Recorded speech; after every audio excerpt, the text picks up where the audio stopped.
Coraline is a wonderful cartoon, which had our hearts clinched. The magic was due to its incredible atmosphere, spellbinding storytelling, and great mystery appearing throughout the whole film.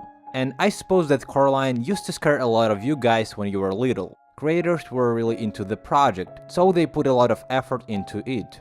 And that's why it took almost 4 years to create the cartoon. And that's the reason why Coraline looks really great even in 10 years after the release. While creating, the creators have hidden lots of different references and details that you probably haven't noticed when you were watching it. I've read various articles about the topic, watched plenty of videos about it, and I thoroughly watched it in order to find all the hidden details and references throughout the movie. So I'm gonna begin from the very beginning of Coraline and go straight through the plot in order you not to confuse during the video. Let's jump into it. The cartoon starts from the scene with the other mother needing some unknown doll, and then she starts to need a new one for Coraline. But as the plot grows, you might notice that the very first doll is the doll of Vibe's grandma's sister, who disappeared a lot of years ago. Probably only few viewers noticed it while watching Coraline.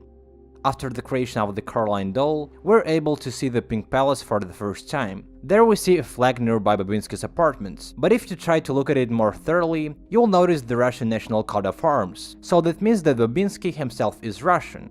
In the next shot, we see a truck that just delivered Coraline's family furniture and stuff. Well, if we get closer to it, we can see the sign Ranth Brothers, and then we actually see the very brothers. The thing is that both characters are actually real people that worked at Pixar and Disney. They helped with creating The Lion King, Finding Nemo, Toy Story, and so on. In 2005, Joe Ranft died, so probably the creators of Coraline paid tribute to him by putting the exact character in the cartoon.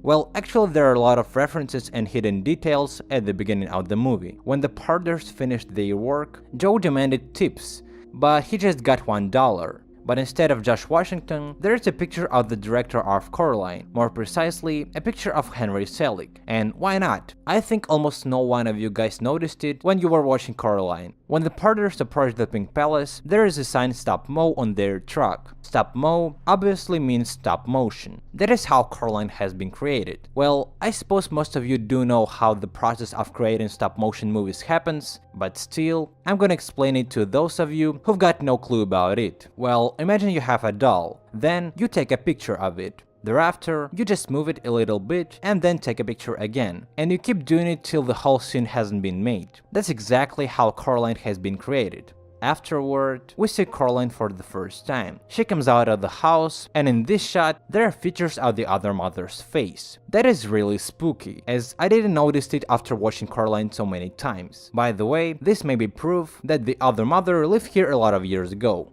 Coraline wanders in the garden, and then she starts to move in a really weird way. Probably only a few did notice what she was doing here at that moment. Well, actually, this movement is a thick reference to the ancient occult activity of dowsing or water witching, which was pretty popular during the 16th to 18th centuries. And that's exactly what Coraline tries to do in this scene. By the way, due to this action of hers, she is later called a witch.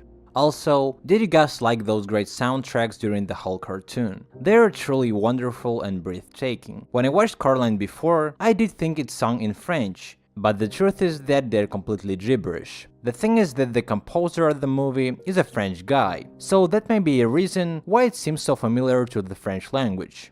After meeting Wybie, we see real Coraline's mother for the first time. She talks to Coraline, and through their words, we can find out that the whole Coraline's family has got into a car accident. And later, in the middle of the cartoon, we happen to see their car and a crack on it. So apparently, Coraline's mom was driving when the accident occurred.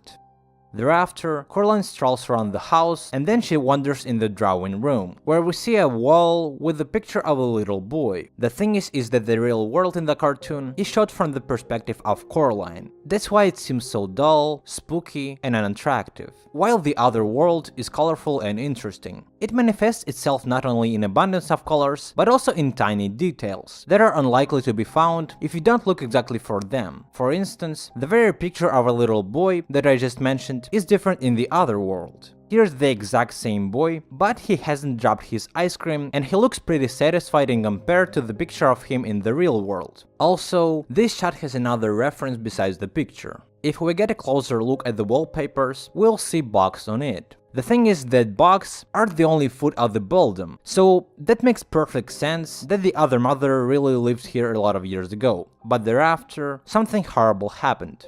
Coraline espies some mysterious door to the other world, and she asks her mother to open it so as Coraline could see what's in there. I don't know about you guys, but when I watched this scene, I never noticed there is a button on the handle of the key. That night, Coraline does get into the other world, and the first thing that we hear is the song of the other mother. The interesting thing is that she sings a soundtrack from the cartoon. Just listen to it.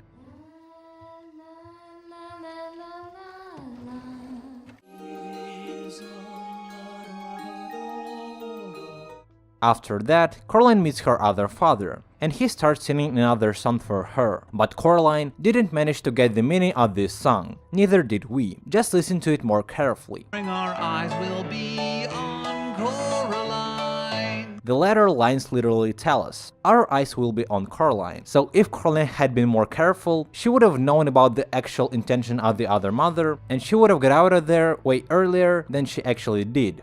Right after supper, the other mother offers to play hide and seek outside even though it's raining cats and dog over there. Here we can see a lightning. It appears and disappears so quickly that you won't see it unless you intentionally look for it. The very lightning has the shape of someone's malevolent hand, probably the other mother's. When the beldam approached Coraline, there are 3 portraits on the wall. They belong to 3 ghost children, who were deceived by the other mother and ended up dead. This fact makes the other mother way creepier, as these ghosts were locked in the mirror prison just at that moment. When Coraline returns to the real world, she comes out on a walk where she sees some parcels, which are delivered to Mr. Babinski. One of these parcels is from Russia, since there are Russian sentences on it. It's written «Сыр жонглирующий медведь», which translates as cheese the juggling bear. And as native Russian, I find it kinda funny. Right after that, Coraline meets Babinski in person, and here we can notice that he's wearing some medal. This medal had been rewarded for the liquidation of Chernobyl in the latest 80s, so now we know that he was a liquidator of Chernobyl, and this fact explains his odd color of skin.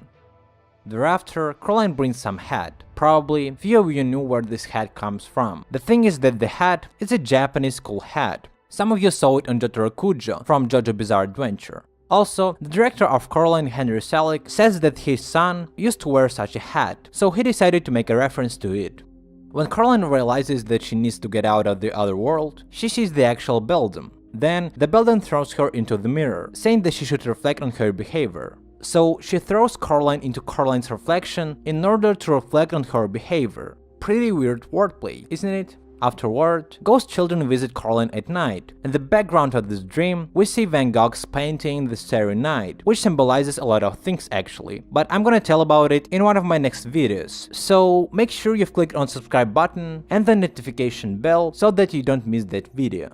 After Coraline escaped from the other world, she set her parents free, and then we see the snow globe that appeared at the beginning of the cartoon, but there were 2 bears in the first place. Though after setting her parents free, they disappeared. This means the bears somehow symbolized Coraline's parents, though I couldn't get how exactly. So if you have some thoughts about it, I'll be glad to read them in the comment section below.